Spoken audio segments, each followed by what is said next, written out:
For a while, I was just looking for any excuse to chop down a tree. This was like the story of my childhood. I love fighting. Who's gonna fight me? I love chopping down trees. What tree needs chopping? Like, just totally superfluous. You were like an aspiring lumberjack, even such an early age. Like, Yeah, I finally realized that I could just wear the shirts. This is Queers at the End of the World, the podcast where you labor all day trapping game and digging tubers just to scrape together enough energy so you can wail on the tuba in your grand apocalyptic marching band. I'm your host, Nina. and I'm your host, Nat. And today we're talking about two classics of YA survivalist fiction, Hatchet by Gary Paulson and My Side of the Mountain by Jean Craighead George. Along the way, though, we got to talking about another book, Into the Wild by John Krakauer. That's a nonfiction book about a real boy in the woods that's actually pretty tragic. Its subject is Christopher McCandless, who died while trying to survive alone in the Alaskan wilderness in 1992. Yeah, and we're mostly going to be talking about Into the Wild on our next episode, which is in 2 weeks, where that's going to be the main focus of our conversation. But we wanted to mention it right here at the outset because Nat and I both got pretty obsessed with the book, and it's probably going to come up. In the meantime, though, we're going to be talking mostly about the two YA novels. And I think one of the things that came up in the course of our conversations back and forth as we got ready for this show is just this awareness that, like, even though these are survival narratives that sort of ostensibly it's just, man versus wild or boy versus wild, as the case may be, and it's not really taking place in the context of this wider societal collapse, at least not in the books themselves, there is this sort of like context that's around them, which is the context of like the genocide that makes it so that these are, ostensibly empty wilderness, just there for these boys in the woods to inhabit. And so we kind of wanted to start out by just acknowledging that these stories take place in a post-apocalyptic landscape, which is the landscape of upstate New York in the 1950s, or of eastern Canadian wilderness in the 1980s, which is when Hatchet takes place. And upstate New York, where Sam has his adventures, is Haudenosaunee land. There are Haudenosaunee people living there now. There were Haudenosaunee people living there in 1950.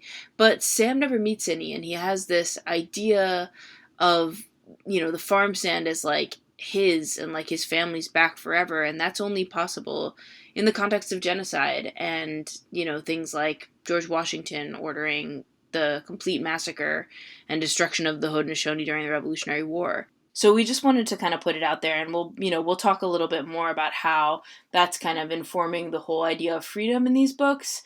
But we did want to give you that context before we get started, because I think it's really kind of underlying how we're thinking about these books as post-apocalyptic, and how we're linking the ideas about survival that are in them to the ideas about survival that we see in some of the other narratives that we're talking about.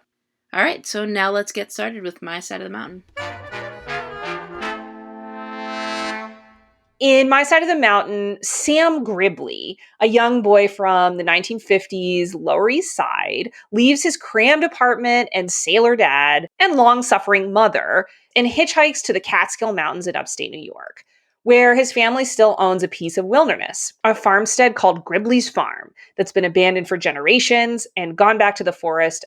Sam gets there and sets up house, living off the land, making friends with the local weasel, and catching and training a baby duck hawk, whom he names Frightful, to hunt for him and be his companion. Frightful, incidentally, is also gendered female. Mm-hmm. Coincidence? We think not. So Sam does very well for himself. He literally has a hawk bringing him food. He makes friends with woodland wanderers. He makes gourmet meals out of foraged vegetables and meat that he kills himself. He's always thickening his sauces. That's my favorite thing about his menus. That he's always like, thicken this with acorn flour, because you can't have a thin gravy on your cattail tubers, I know, he's like, have you seen the movie Ratatouille? He's like that character. Yes. I was going to ask you to talk a little bit more about your experience of reading this so many times and the role it played in your life when you were younger. like, I feel like you said that, like, not only was the narrative meaningful to you, but, like, you had the book and it was, like, almost like a charged object for you. Yeah, I read My Side of the Mountain over and over and over again, and, like, for a while when I was 12, I slept with it under my pillow. Like, with My Side of the Mountain and my axe under my pillow. Wait, you had an axe under your pillow too? Yeah, yeah. I would carefully arrange the blade so that the pillow part was over the blade part, and then I would just sleep with my hand on the handle of my axe.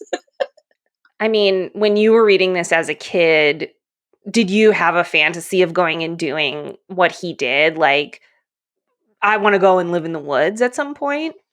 I certainly, like, fantasized about, like, trapping and, like, finding my own food, and, like, I was, like, deeply enchanted by Sam's recipes. It's so interesting, like, it's making me reflect on my own interactions with that book when I was a kid, Yeah, um, which were very different from yours, but I was also really into that book, and I feel like the reason I was so into it was because of the narrative around training Frightful to hunt food for him. mhm. And for me, like, the idea of going out in the wilderness and finding an animal companion, I don't know why I was so into the idea of having, well, I guess it's, like, not that hard to analyze, if you've been following my story. I was pretty isolated as a kid, and wilderness wasn't exactly something that felt exciting because I think I often had the sense that I was gonna be dragged off into it and didn't really wanna go because it represented more awayness and more isolation and more days where there's no contact with anyone or anything except the interior unit of my nuclear family. But the idea that out there in the woods there might be some experience of intimacy and companionship was incredibly compelling to me. Yeah, So I think I just never was, like, particularly interested in the idea of being awesome at being in the woods. I think I was just really into the idea of, like, tiny little gnomes showing up and being friends with me, or an animal coming up and, like, spontaneously bonding with me, and that we would have, like, a life bond or mm. That makes so much sense that, like, for you, the woods were not freedom, like, the woods were, like, compulsion, like, which is a totally different, like, the space of the woods in My Side of the Mountain is a space of awareness that's, like, belongs to Sam, and a big part of that in that book means this kind of companionship you're talking about, like, I'm really interested in the way that Frightful gets described in My Side of the Mountain because, like, yeah, like, for sure she's a she, and then the way that Sam talks to her kind of, it shifts between, like, a lover and a daughter and a pet, really. Like, in a way, like, he's her mate, like, she hunts for him, and he's also her child. She feeds him. And then they also have this complete power imbalance in their relationship because she's his pet, right. and she can't be free because she's not a wild bird, and she'll be, the book says this explicitly, like, Sam is afraid of her escaping because she'll be killed by another female falcon. Yeah, I mean, it's just so fascinating how much she takes care of him. Like, just you're saying how many different roles she plays in his life in the book. And I don't know, for me, that's just like, I think sometimes what comes up in the like desire for masculinity is the desire to have that kind of caretaking be lavished on you. And Yes. she's just so emblematic of that kind of caretaking that's earned by this particular performance of masculinity. Oh, yeah. Yeah, like I can definitely see, like, looking at it from that lens, that it's just very much around a desire to be taken care of and seen and sort of unconditionally loved. And it's both like highly idealized in a masculine sense, but then like the femininity ideal is really on display there too, because it's like mother, lover, pet, like she's everything, Yeah. I mean, I think that there's something incredibly appealing about like the idea of getting to have all of that. And even the idea that I'm saying have it all shows you how much of a like heteronormative sort of Right. underpinnings are there in that relationship. Yes. Yes. I mean, that whole idea of having, I think, is also like so central to my side of the mountain. One of the things that has always has always kind of stuck in my mind. I think when I was a kid, I didn't understand why like this sort of entity of Gribbly Farm as like it's this place on the map, right? Like Sam's great grandfather had this claim in the wilderness of the Catskills, and he tried to make a go of it as a farmer. Then he decided he didn't like it. He went to sea, but the farm still belongs to the family, right? Like, so the whole thing is kind of based on this mythology of ownership. This book is in general interested in kind of creating some brackets around this experiment adventure that like keep it from being a rejection of society. He goes to the woods because he wants to be alone and he wants to be competent.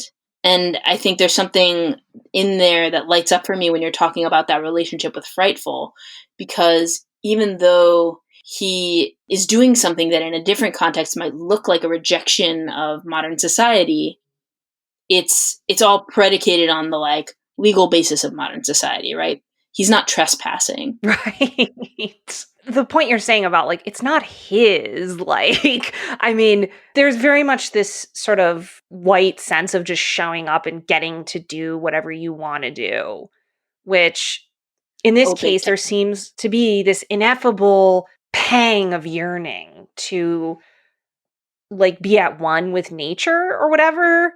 But I think that there's a mythology around boyhood as this longing. I think in these narratives where it's like you have that feeling and then like you get to go do it then, And in my side of the mountain, there's an enabling situation that like not only makes it possible for him, but it makes it possible within the confines of like normative cultural um rules. Like he's literally on land that his family quote unquote owns. And to Right. me, that's like representative of how like in real life narratives where or real life situations where this actually happens, there's also these kind of like normative enabling forces that make it so people can go do this kind of colonial inhabiting of areas that they say are in their minds like open wilderness that are for everybody. Like nothing goes wrong for him. Yep. He sews things together with hide and grass. And I definitely tried that as well when I was a kid, and it is not easy. Snap. Like you cannot catch a snapping turtle with a hook made of grass. Does not work. Dude, the whole thing about catching a snapping turtle too is snapping turtles are really dangerous. Like if a snapping turtle like comes to mess with you, they can bite off your finger. Like they're not to be messed with. And so the idea that he's just sort of like catching and eating snapping turtles randomly. He's got a snapping turtle sled. Well, that's I have to admit I love some of those things though. Like Yeah. little devices like the snowshoes and like all the silverware. Like I was very, very much a fan of that. That makes me feel like, in fact, this book is not a survival book. It's a book about homemaking. Whole domesticity in the wild. Yeah. It's this fantasy about, and I in some ways, like I think maybe that's like gender wise and gender queer wise. I think that is a big part of why it appealed to me so intensely. It occurred to me when I was reading it this time that Jean Craighead George is a woman writing a boy, and that there's a way in which this woman writing this boy got at some of the like interminglings of gendered cultural information that appealed to me as a kid and like really kind of got me when I was a child. 100%. Yeah. Yeah, I was just like totally vibing off of this now, like thinking about my own history with this type of stuff. Like, I loved the idea of homemaking out in the woods. Yeah. There was actually a book I remember reading, and this harkens back even to like pre-YA years, called The Woodland Folk Meet the Gnomes. Yeah. That sounds basically just like, hi, Nat, we wrote a book for you. I know. I mean, I really do think that like part of my gender is just like identifying as a gnome, but like it was like really great. Like they live out in the woods and they make all kinds of fun little objects out of stuff in the woods, like baskets and plates, and mushroom tops are useful for things. And it's just like, I don't quite know why it has that genderqueer feeling to it. Like I feel like I need to talk about it more, but that's the same exact feeling it has in My Side of the Mountain, like cross-pollination of masculinity, and then it's like there's a cute little home. I don't know. I think to some extent it like sort of is about quelling the existential angst that children have about whether they would be okay without their families. Yeah. But I think there's a thick layer of just like pleasure in turning one thing into another, like fixing a problem. I mean, that's still kind of one of the greatest pleasures in my life is like, jerry rigging things, making them work, Yep. Yep. I have a really similar sense of absolute pleasure and joy in that. And generally being somebody who has a lot of manual dexterity, um, for me, a lot of the ways I access the idea of self sufficiency and competence comes from being able to form something using my hands. And the idea of being able to form a place that feels safe in, like a wilderness or a woods where you would maybe ordinarily feel threatened and alone and in danger. That's just an incredibly appealing idea to entertain, especially when you're younger. Right. Like the idea that you could just be safe. Because of you, right? Like you would make you safe, right? Like Yeah. you have competence and skill and you can rely on yourself to manufacture things. Right. Yeah. And going back to the sort of, I think some of the ways in which whiteness is operating, and patriarchy is operating. When I read these books as an adult, I really see the whole apparatus of like caretaking that the whole world is doing for Sam, like the guy who gives him a ride and drops him off and, he never mistakes the edible food for the poisonous food. There's enough all the time. It's like nature in My Side of the Mountain, and I think in Hatchet too. It kind of like performs the role of like privilege in terms of structuring a world in which survival is easy, and this sense of safety is like the sense of being able to be safe in yourself is sort of falsely created out of a world that where actually like invisibly so much is being done for you I and so much is kind of like going right. I know. I mean, there's the idea that nature is taking care of these characters. People who show up along the way are taking care. And then if you want to get meta about it, which I know I always do, it's like the feeling you get from the book is the narrative is going to take care of this protagonist, and bad things will happen to provide sort of an up and down so that the story is interesting, but there's never going to be a moment of tragedy, devastation, being punished for doing the wrong thing or for being the wrong race or for being queer, which is something we've talked about with some of the other media. You kind of know that the narrative's not going to do that with this character, and that it's going to be this experience of like being held. Yeah, absolutely. And I think actually I think we should really get a little bit more into this idea of colonialism because I feel like there's a framework like that I'm bringing with me when I come to these books that I'm not sure just like everybody listening to the podcast will have in their minds. One of the questions I think one might have looking at like colonialism, which is predicated on going somewhere like generally slaughtering everyone, whether it's directly through war, or slavery or pestilence or all of the above is what happened in the Americas. Like, how does a culture do that over and over again for centuries, and people still wake up in the morning and think, you know, I'm a good person and I am living a good life, you know? Right. And I think a big part of the apparatus of that has to do with some of the dividing of the world into over here and over there, into civilized and uncivilized, into like modernity and wilderness that a lot of these books are also kind of predicated on. So like when we get, in a lot of those like speeches that 18th century and 17th century ministers were giving to their congregations of sailors and merchants who were participating in, making of the colonial empire, those speeches were about like, God wants you to do this. We're supposed to be in charge. Also, there's nothing there. There's no one there. The people are not farmers. They don't build things. They don't have a culture. They don't have a language. It's kind of this erasing of everything that's there in order to write the colonizers' culture over it. And so like Sam's mapping of the area as Gribley's farm, like he literally goes to the library, asks the librarian to like help him find it. She gets out a bunch of maps and then they find one where it's marked out. Right. And it's like it's like this act of like doing that mythology where like he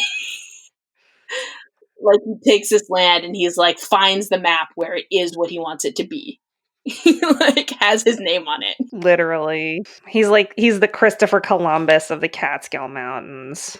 I have an interesting related perspective, which was the idea of a pure wilderness experience. Mm. I thought about this a lot in all of the books we read, which is this sense of needing there to be a certain level of not having help and solitude and self-sufficiency that, I don't know, has some kind of arbitrary status as being like 100% true nature, 100% true wilderness experience.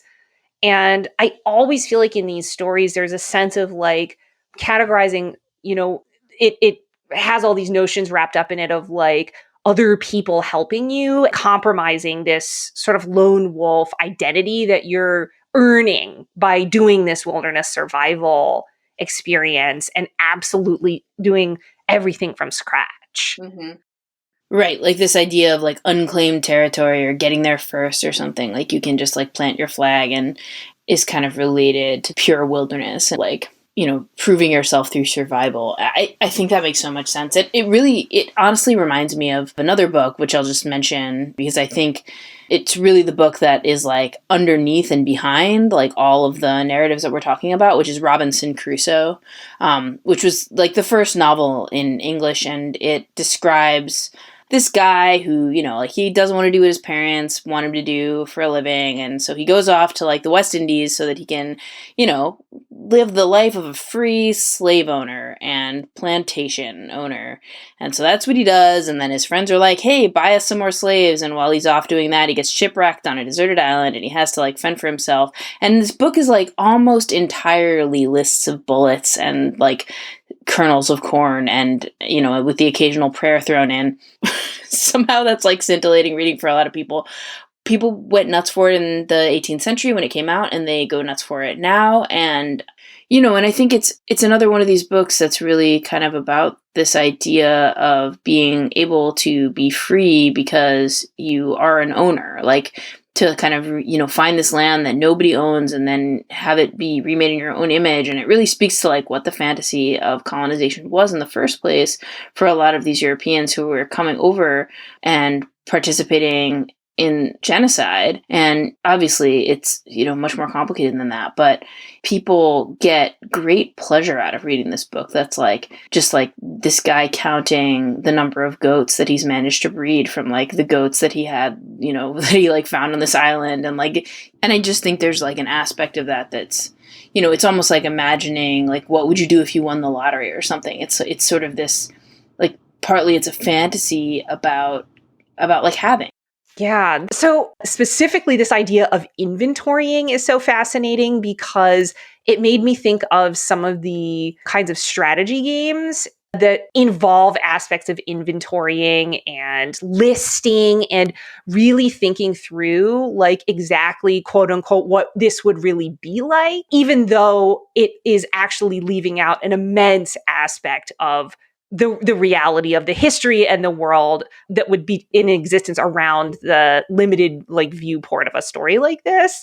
But that's kind of like what it is when you role play, right? Like, you limit down what your Yeah. attention is and you focus on these, like, sort of gamified forces of economy or survival in terms of, like, one tool and, like, you know, three different types of animals that you have to deal with, right? Right. Like every single time you go into a building, there is rubbing alcohol there.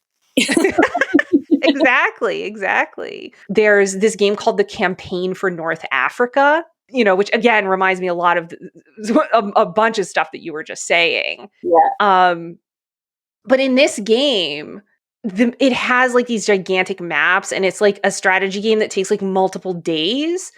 The playing time is, like, you can play this game for, like, up to 1,000 hours. What? Yeah. The level of detail in this game is, like, if you have Italian troops, you have to secure water supplies so they can prepare pasta. The men's morale is low. They have not had a spicy meatball in weeks. Just, like, it's so crazy that, like, people think it would be fun to, like, keep track of, like, pasta water. Mhm. But it really reminds me of these books because there is this, like, tabulating and Yeah. this, like, narrow frame where you have resources and a situation of threat or adventure where the resources are almost deployed in this, like, constrained game-like way by these sort of power fantasy protagonists. I mean, it strikes me that that's one of the major ways that stakes are laid in all kinds of survival narratives. It's like another YA survival book that I read recently called I'm Still Alive. One of the, like, ways that tension is built in the book is like, how much of her jar of salmon does she have left? You know, it's like that's a thing about this genre where tension is driven by the, like, lowering level of fish in a jar. I mean, I think that that's a contrast you can draw between books like this and a book like Parable of the Sower, where that book isn't about, like, this is fun, this is a game. That book is about the fact that, like, being in these situations is terrifying, it's threatening, and it is complex.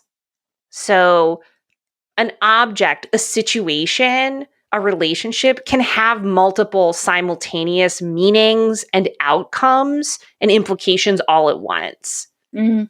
But this, like, power fantasy guy like Robinson Crusoe or Sam Gribley, or, Brian in Hatchet, it's narrowed down into this way where you get what is called in game studies value clarity, Huh. where everything kind of has, like, one implication or one meaning. So, like, the rubbing alcohol, always being there is one aspect of that, but then another aspect is it always does the same thing. So Right. we don't have to interrogate the complexity of the situation because, like, the people who are already there on the land, for example, they're sort of pushed to the margins, the outside of the story. And the idea of access or ownership to the land isn't a complex idea in the world of the book. It's just this sort of slate that this simple challenge takes place on. Totally, that makes so much sense. And things like all food is food. I think that's one of the things when we get to talking about Into the Wild, like that book also includes Christopher McCandless's inventory of the animals that he's killed. Like his journal at that time, while he's in the Alaskan wilderness, is basically just a list of like small game that he shot. And I feel like having read all these books at the same time, like one of the things that struck me was that if that list of game was in My Side of the Mountain, like that would be a feast, like that would be plenty of food. But it's actually not enough to sustain his life and keep him from starving, even though he's like killing, three small game a day. It's not enough to like keep him warm and moving around and not burning more calories than he's consuming. So yeah, so like even something like a squirrel that you shoot has multiple vectors of meaning in reality that it, whereas in a book like this it's just like it's sort of like a point. I mean, even in Into the Wild, there's this exploration toward the end of the book where Krakauer talks about this research he did into the meaning of a specific note that McCandless had left about being poisoned by some plant that he had consumed. And Krakauer, like, again, looked into this really deeply to figure out, like, what it was and why he was poisoned. Um, throughout the book, you kind of get the sense that though McCandless was young and sort of reckless, he wasn't a total idiot at all about how to survive in the wilderness. He knew a lot about plants, he knew a lot about hunting, and he had already been living there for a long period of time and become familiar with what he could eat that he might like harvest or dig up. And Right. the conclusion is that the seeds he ate were moldy, and moldy seeds interacted with his already compromised bodily state in such a way that was dangerous. And that right there is an example of like food isn't just food. Right. Um, you don't just click on it and then like your hunger goes down, like yeah, as though you have like a little bar overhead that's like your total hunger or something. It's introduced into the chaotic reality of your body, which is unknowable even when it's you, right? Absolutely. Yeah. I think that's so beautifully put. And I think that, people were really angry at Christopher McCandless for dying. And one of the things, I think I have complicated feelings about the way that Krakauer responds to this that we'll get to. But I feel like you're making a really great point that he's kind of grappling with this, like most people's response to McCandless's death that were reading his article in Outdoor Magazine or whatever was like, that guy's an idiot. He didn't know how to do it right, which is this sort of claim that there's like one right way to do it. And that way is like to know everything and to, and then things will become simple in this way where if you pick the right plant and then your hunger goes down or whatever. But that is sort of predicated on this fantasy that's already like everything has been simplified in it. And I think that goes back to this idea of the narrator that you were bringing up as this kind of like almost symbol for or like stand in for like what privilege can do in real life, where it can like simplify the chaotic realities by like sending them on this streamlined, well-trod path. And in these books, like that's the job of the narrator, is to like convince us through these lists that there's a challenge while also really controlling the environment and controlling the idea that food is always going to result in nourishment or that like cleaning your wound means it won't get infected. Yeah.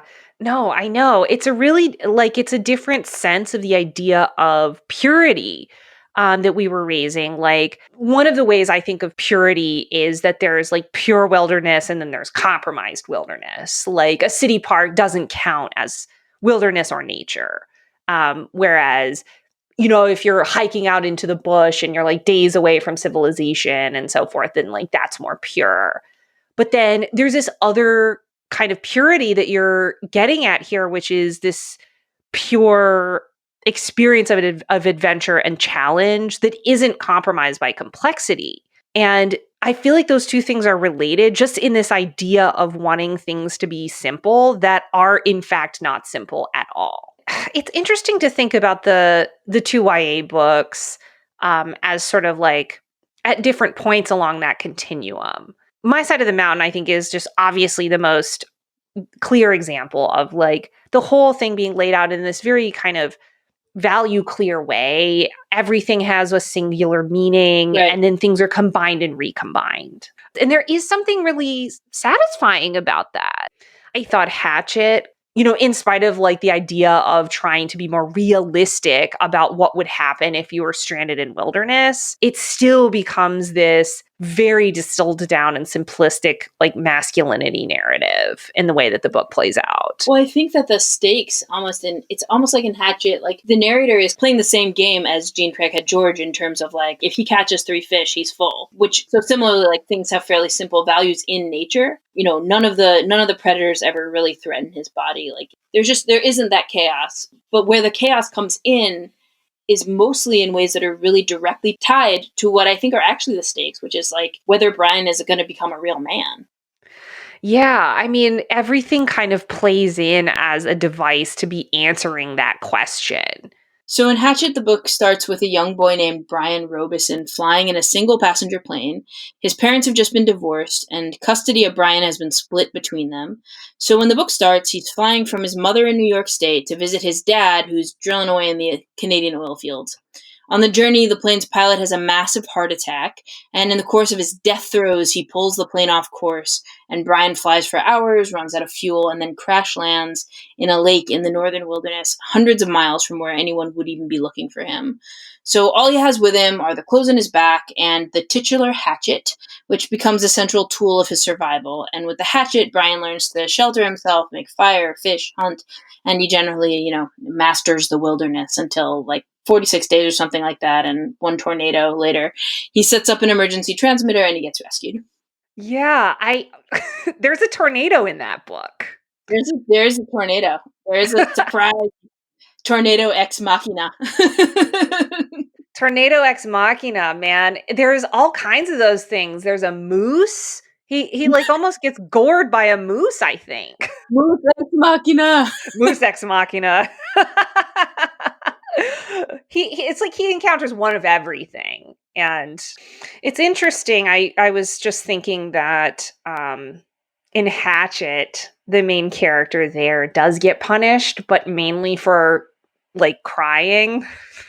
Totally. Oh my god. I think there's like 3 or 4 times when he cries, and it's always like so intensely negative. I think there's at least one time Paulson just describes his tears as like wasted tears. Like he's just gonna have Dude, to rehydrate now. that's right. Like you're losing valuable water.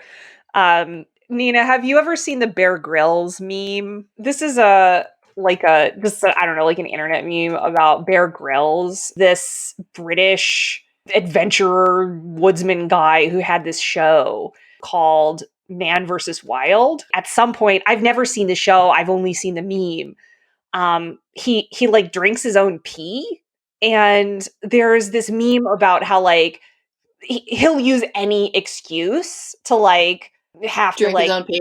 drink his own piss. So it'll be like, oh, the sun's coming up again. Time to drink my own piss. That's like the ultimate in self-sufficiency, right? Like you are your own running water. Yeah. I mean, masculinity, you know? I mean, if you cry too much, then you lose valuable water that you could be drinking in your piss. What a waste that poor, Brian. Increasing the concentration of ammonias. Oh my god. But yeah, I mean, Hatchet is such an interesting comparison to My Side of the Mountain because it is much more of this, tale of danger and threat. And, there's definitely a sort of boyhood masculinity story there that's, pretty aggressive. I mean, show you're weak and you'll get gored by a moose ex machina. Like which the book describes as an insane cow. Yeah. So I really wanted to talk about this. There is a lot of misogyny that I read in Hatchet. I don't know if you had that read as well, but for me it was like palpable in the book. It's so intense. This kid hates his mother so much. Yeah, so the premise of the book, right, is that the character Brian, his mom has said goodbye to him and he's on his way to spend the summer with his dad. And what he knows that his dad doesn't know and that his mom doesn't know he knows is that the reason she broke up with his dad is that she was cheating. Yeah. So the book begins with like him sitting in this cockpit filled with rage at his mother, because she broke up the marriage with his dad, and he wouldn't even have to be on this plane if she hadn't been a loose woman of loose morals. A loose woman. Yeah, it's very much, like, narrated too where, like, there's no context for why she was having an affair, so it's totally like she was overly lusty is the vibe. Like, it wasn't because the relationship was fraught. Yeah, because there's nothing like the dad isn't a character at all. There's no like my dad's gonna fly in here and save me. It's just like there is no dad except as the person I don't know how to tell that his wife was cheating on him. Yeah, he's kind of a man-shaped blob. Hmm.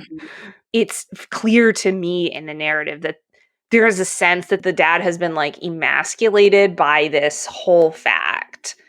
And this kid is, like, horrified by this emasculating moment in his dad's life, and he feels somehow like a collaborator in emasculating his parent. I don't know. Maybe. Like he has this secret and he doesn't know. Like his father's lost, his manhood and his mind because he's been cheated on, and he's also like he simply lacks knowledge. Like that's enough to make you unmanly, right? Right. Yeah, he's in the dark about what's even going on. So like if he tells him, then he's having masculinity at the expense of his father. And if he doesn't tell him, then his father remains in the dark. So, what's Brian to do? His father is now emasculated by this fact, no matter what he chooses.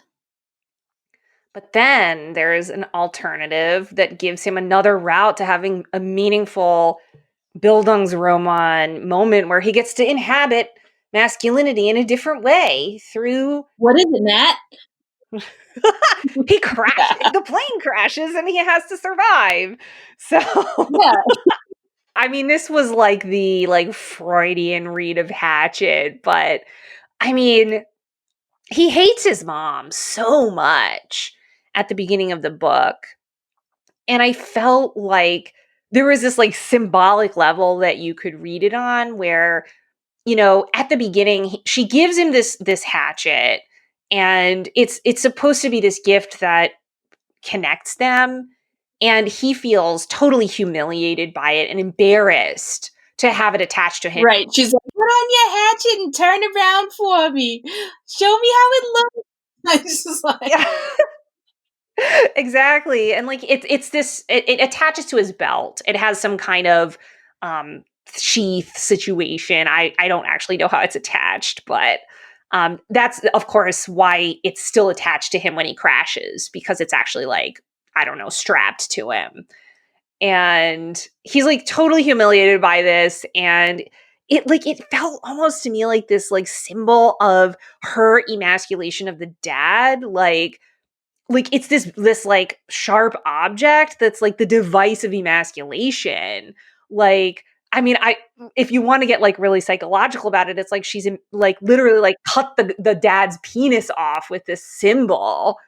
Um and then now he's carrying it. He's carrying this symbol of the moment of emasculation this loose woman inflicted on their family unit. And yep. you know, he turns this suffering through into masculinity and arrival through taking the hatchet and using it to sustain his life and survive and become a man and even thrive as this member of nature over the course of the book.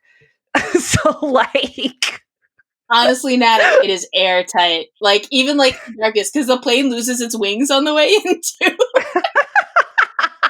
so it's literally like a flying penis that he's inside of. So excellent. And yeah, so I mean, there's a much more serious survival story in Hatchet. And I will say, I think one of the joys of this book is how seriously the author took depicting what it would really be like if you had to survive in that situation. And tornadoes and moose aside, um, I really appreciate in Hatchet when he touches on the idea that the kid is swarmed by mosquitoes. Um, Yeah. that's very real and like not something that you would think of in a my side of the mountain situation where it's all like, yay, like nature is so kind and benevolent. This is a very Right. like this is a more masculine nature actually. It's aggressive and unpredictable and um, kind of challenging the kid to like prove that he isn't weak and so forth. And Yeah. yeah. I think I'm kind of 2 minds about that, because I think on the one hand, he's kind of like stripped down to the hatchet and the wilderness, right? He's got just this one tool, but otherwise he's got to really live with. But on the other hand, whereas I think that initial scene of sort of stake setting, like where Paulson is like, no, the wilderness is dangerous. It's full of bugs. Even the sun, which feels nice on your face, is going to burn you. And there won't be any, like Brian is resilient in a way that's unrealistic in terms of Mm, like, how fast he heals from these injuries. And like he gets slapped with porcupine quills, but he never gets an infection. Um, you know, and you know, the injuries that he receives are kind of narrative devices, but there aren't real consequences, or there aren't consequences that feel realistic to me. And I feel like even more than that, the book places this huge emphasis on Brian's innate ability to know things and intuit them. Like right. I like wrote down every time the book said Brian like just registers something or just looks at something and just understands that it can be made to like kill a fish or whatever. And I think it's something like, I don't know, like 10 times that happens over the course of the book, where he just knows stuff. Like that birch bark is particularly flammable. Like he just sort of Right. looks at it and thinks, that looks particularly flammable. No, I think you're making a really good point there. I mean, I think this is the unease I feel about Hatchet is that it seems in service of this kind of disturbing masculine myth making. Um, like, simultaneously kind of abusing the character for being weak and then also insinuating that he has this special kind of capability or intuition or knowledge, the emasculation of the dad. Like there's this constant back and forth between um Yeah. this sort of ugly weak masculinity and then like highly empowered unrealistically capable masculinity. And like to me that back and forth feels like the threat of toxic masculinity that gets people who exhibit those behaviors in such a freaked out fight or flight state. It's like he's weak if he doesn't know how to take care of himself, and yet the only way to take care of himself is by already knowing how to take care of himself. So, yeah, and I see a contrast there with My Side of the Mountain, where we do see Sam learn, and specifically the person who kind of takes him seriously and teaches him the most is the librarian, who's a woman, like not just a woman, but a woman wearing heels. But in Hatchet, somehow Brian is supposed to like it's weak to learn. Like he has to just have it in him. And it's weird. I mean, is it possible to write a story like this that ever feels realistic? Or do you think that the fictional frame inherently turns it into something that's always going to let it in as this like symbolic reach for whatever wilderness means to the Mm. author who's putting down the story? I recently read this book called I Am Still Alive, which is another YA survival story where the protagonist is a girl, and she has been injured in a car crash, and so she's disabled, and her body is in constant pain. And I feel like there's ways in which that book is speaking directly back to Hatchet from the place of like a person in a body, and the girl is in the process of healing, but there's no sense that she's ever going to be like, she's never going to like walk the way that she did before she was in this accident. And so, Right. it's not like she's going to go live in the wilderness and then it's going to like make her whole, which of course this idea of like wholeness and purity is part and parcel of the whole thing that we're talking about, of like wilderness civilization, like that binary, wholeness, brokenness. And like, it's a much harsher wilderness situation than any other YA survival book that I've ever read. And yet, I think it's a book about fathers, and a book about kind of, that man-shaped hole that the main characters in these books are kind of trying to fill in. Yep. Thinking just too about like when the dad shows up in My Side of the Mountain. That's such an interesting moment where the dad's there and then Sam takes care of him. I've taken up the mantle of self-sufficiency and care, and I can take care of you now, father. And the dad's like, okay, cool. See you later. I find that moment so interesting because, I mean, the dad character in that book generally is like described as like he's miserable, like he's a sailor and he's like working really hard, but he has 8 kids or 9 kids or something and he can't feed them all. And he's like, I don't know how my wife does it. Like, how my wife feeds kids on what I bring home to her. And he has this like longing to get away. And that's what Sam is doing, right? Like, so I mean, in a way, it's like a similar situation to what happens in Hatchet, in that the father is sort of this like normatively inadequate manhood. But I don't exactly think it's not so judged in My Side of the Mountain, or at least it didn't feel that judged to me. Or anyway, like what happens there is that Sam does like care for his father in this domestic way. And he like specifically like he identifies with his mother while he's doing it. He's like, now that I have like my friend Bando and my dad both staying at my house, like I know how my mother felt when we brought someone home for dinner and there were already 9 people eating.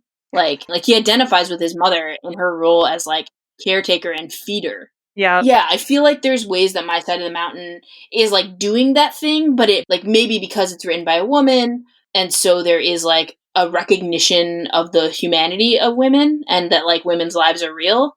It's not just telling that same story of like dad's inadequate, I did it better, and that's how I became a man. It's like Right. dad's inadequate, and I fed him a delicious dogtooth, violet, and onion soup, and I felt really good about myself and understood my mother better. Yep. Yep. What happens to the hatchet at the end of the book? Oh my gosh, I don't remember. All I remember is the outcome of like quote unquote the secret, which is of course his knowledge that his mom has been having an affair, Yes. which is that he does not ever tell his dad about it. Yeah, he never gets up the gumption to tell his father. What do you think that means for the masculinity story?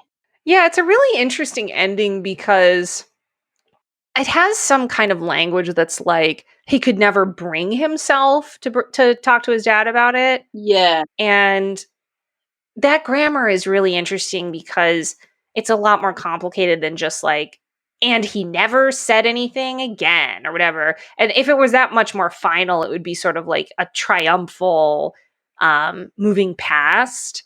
But it has this like weird quality of repression or suppression, and this sense that like, and he never had emotional resources ever, regardless of the fact that he had this wilderness experience. Right, it's like, and Brian learned how to kill a fish with a fork, and how to catch a grouse with his bare hands, and get away from a mad moose, but he never learned to talk to his father. Literally, that's what it is.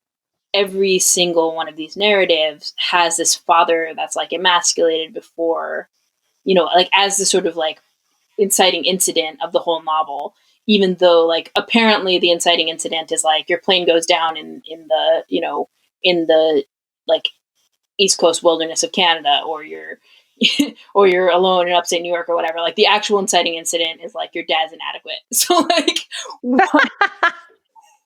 like why is the father relationship so central to every single survival book? Like and that actually like goes beyond even these like survival in the woods books. Like it's also an inciting incident in The Last of Us. It's also an inciting incident in Parable of the Sower.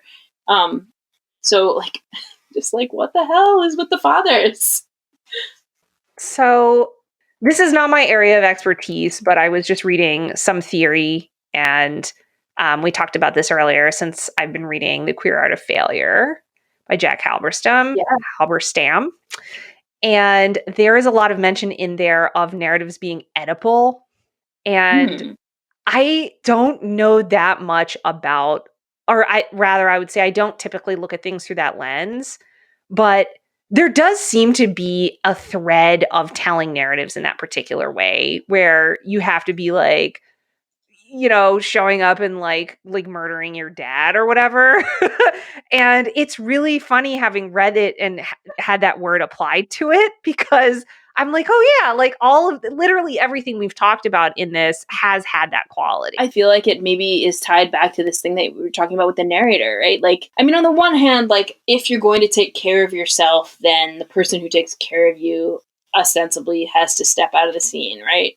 But then why isn't it moms? Like why the like greater focus on fathers? And maybe it's because we're talking about sons, so we want to talk about fathers when we're talking about sons or something. Like I feel like there's some very like simple sort of obvious reasons, but I also feel like there's something about like this sort of authorial control of like what is moral, what is good, what is right. Like in order to know that you are competent, the narrator who controls the stakes of your world has to like in some way break down, like has to become invisible, like this isn't quite coherent yet, but like I think it has to do with these maps, like these maps that we've been talking about and this idea of purity that we've been talking about, and the fact that in order for this protagonist to feel like they are actually earning competency, doing things for themselves, being self-reliant, there has to be like all of the helpers, all of the help and all of the complexity has to be erased, right? The people who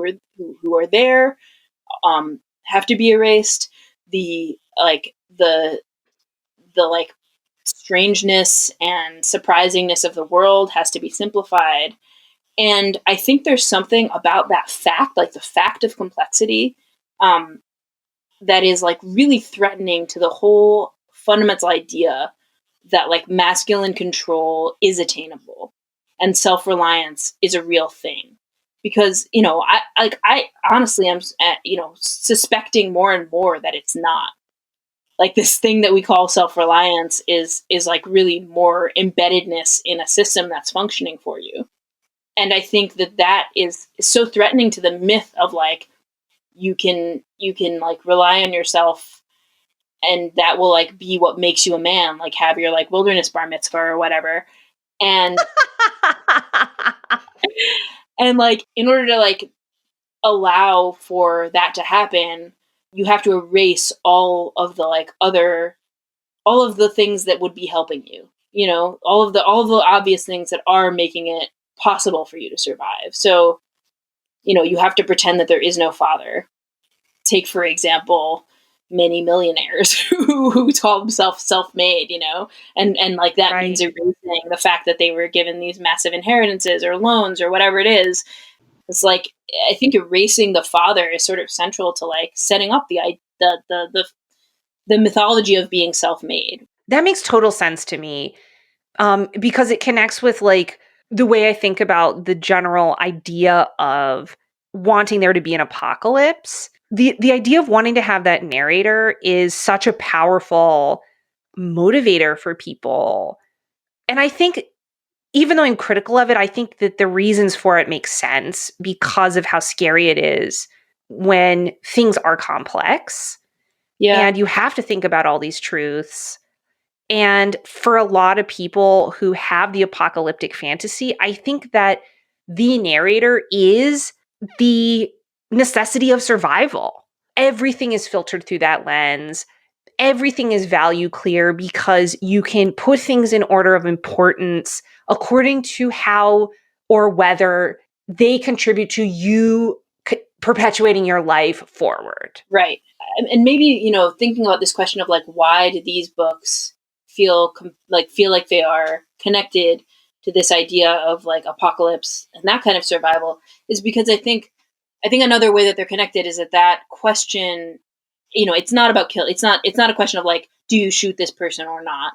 But it is this like, it's the same kind of mechanic is going on in terms of what drives the narrative, where it's that simplification of the moral universe because it's about surviving. It's about like, you know, the whole way of moving forward is just about solving a series of puzzles, how to catch a grouse, how to get shelter from the rain, that are like definitively solved in this step by step way, and that's the whole focus. And there's something like really relaxing about that in a lot of ways. Yes. I don't know if you've ever seen this bumper sticker or T-shirt, or maybe it was a meme originally, but it's like a picture of an AK-47, and then the caption is like, "The hardest part of the apocalypse is going to be pretending I'm not excited." Yeah. And and it's like super gross because obviously what the person is excited about is like shooting other people, but also I feel like it just like speaks directly to how apocalypse narratives are also sort of like the only way that people who are too like traumatized by their authoritarian dads to believe in socialism can imagine doing land redistribution. Oh my gosh. Well, the way I always read that is that way of seeing this same thing that we're talking about is this idea of, if the apocalypse happened, I could do whatever I want. Right. And of course there's a little bit of a blindness there towards the fact that, like, doing whatever you want usually involves following along some other structure of organization and governance and resource distribution. You can never get away from the fact that people are going to be developing some kind of system to figure out how to do it. Right. You're not going to just be like a lone wolf out there doing whatever, because that's not really possible. Right. And whatever system you develop is going to come out of whatever you've been able to imagine so far. So it's not like. Yeah. Yeah. The idea of I can do whatever I want can have a lot of different meanings depending on who's saying it and in what spirit it's being said. Yeah, completely. It's like I can do whatever I want, so I'm going to like develop a bunch of dogtooth violet recipes thickened with acorn flour and hang out with my falcon lady friend. Yeah. Or it could be like I'm going to do whatever I want, and that means like, I'm going to go try and force everyone to bend to my will. you know? I pick the falcon lady friend, obviously. Obviously.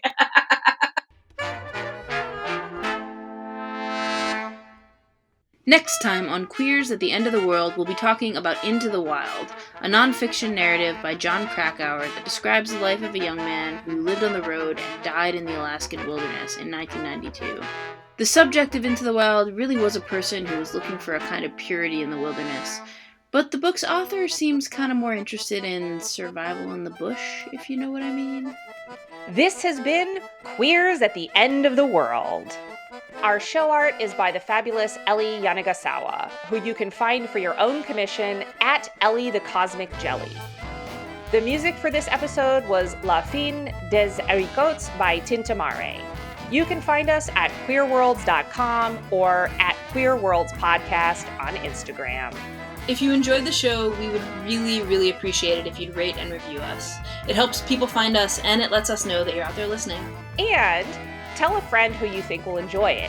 That's by far the best way for folks to find out about the podcast. Part of the point of all this is for us to talk to our community, so we'd love to hear back from you. If you're a queer person making apocalyptic and dystopian media, and you have something you'd like us to read, watch, play, or listen to, or you just have a great idea for a topic we should cover on the show, get in touch with us at queerworldspodcast@gmail.com. All right, good luck out there, dear hearts.